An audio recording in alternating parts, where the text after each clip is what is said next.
What's up, guys? Kyle with Hypertrophy and PectusWarriors.com. Today I'm going to take you through the Rep by Pepin dumbbell review.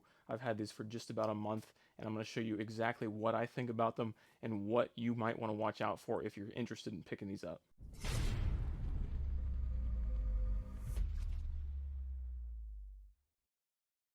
Here they are, the Repins from 10 to 125 pounds.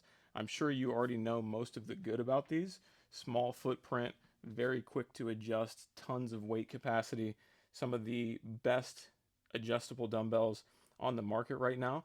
But there's a few things that I want to talk about that you may not know about that may influence whether or not you want to buy these. So, very quickly, all the good, again, 10 to 125 pounds. You have these little adder weights that go very quickly onto the sides. If we're trying to jump up in 5 pound increments, you would put one on each side. And then you can very quickly adjust these. So this is set on 120 pounds currently. Pop out the pin. And now we've just set it to 10. So incredibly quick to adjust, incredible quality. The nice knurled handle, metal plates, they feel like real dumbbells. You can do any dumbbell movement with these. There is nothing in your way to keep you from doing any type of dumbbell exercise. Something like the power blocks that I had before, those did have some weird shape issues with very few exercises. You could still do a lot with them, but these, nothing is going to limit you in terms of exercise selection. Now, stuff to pay attention to that you may not know about is the pop pin on this guy can run into your hand. Small annoyance, but especially when you've got both of them on here, that is definitely something that you can feel. So you can flip it out of the way. Just something to know there. These pop pins on the side, if you're using that 60 or 70 pound weight, can also run into your knuckles over here. So depending on how big your hand is, definitely something to pay attention to as well. And even more important than that is on some of these, I've started to notice that the plates don't always lift out smooth. So as you can see here, that entire stack is coming with what's supposed to be 30 pounds. So that is obviously not good. If you pull that out and those plates fall out, that can easily crush your foot. So do not do that. Pay very close attention. I think that part of that might have to do with the angle of this stand. I'm hoping that when my adjustable stand comes in the next month or so, that will help alleviate that issue. But that is easily the biggest problem that I've run across with these. Beyond that, the plates themselves can be a little bit hard to see what you've got on there, at least as you're lifting it out. You just have to make sure, obviously, you've got the alignment on both sides.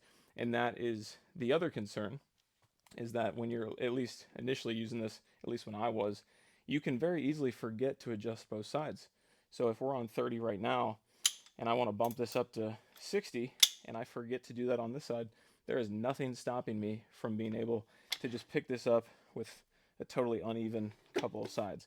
That is obviously user error. That's how they designed these. So once you get a little bit more accustomed to them, you're not going to do that. At least that's been the case for me. But something that I wanted to raise so that you are aware. They are $1,700 now. So the price continues to increase on these.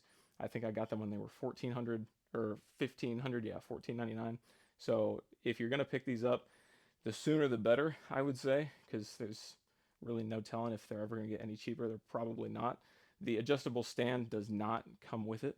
The adder plates do, but I would definitely recommend looking into the stand that is purpose built for this, because getting these in and out of the cradles as you get higher and higher in the weights is very hard to do. I'm almost 6'2", just over 6'1", and even getting them off of this Titan stand as the weight gets over 80, 90 pounds can be a lot of work, and it's a little bit of a precise in and out movement to actually get them back into the cradle.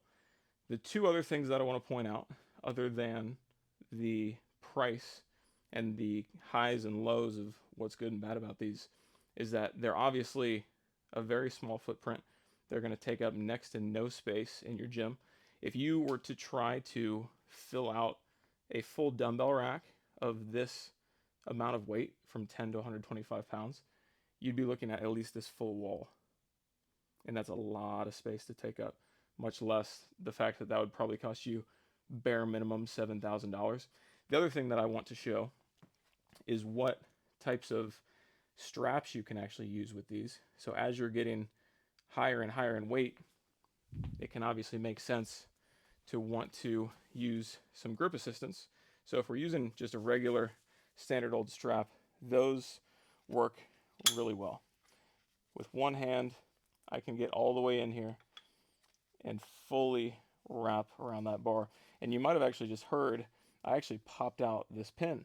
So this is another thing that you've got to pay attention to there, is that when you're moving through that space, you're not actually knocking your weights out, because obviously that's pretty dangerous. So the regular straps work really well. The next one we'll look at, not that I think anyone really uses this for dumbbells, but we have a figure 8 strap. So this, long story short, is not going to work really well. Again, see, I'm popping that pin out. There's just too much space to try to fit everything in to get through here, and even if you do, you're not going to get enough tension into this to make any sense. Option number 3, we have the Cobra grips, which are very similar to Versa grips. This, I think, can work fine if you're doing one hand exercises, so like a really heavy dumbbell row. And again, I keep knocking out that pin. It's mainly just because it's in the 60 and it's right in the middle, but that shows you just how close it is to my hand. So this you can still get a pretty good grip on, but there's no way that I could get in here, at least with my hands, and get really tight with one hand to be able to do this with both. So if you maybe have smaller hands, maybe you've got a little bit more room to get in there and do that. And then the final one I'm going to show you is the lifting hook.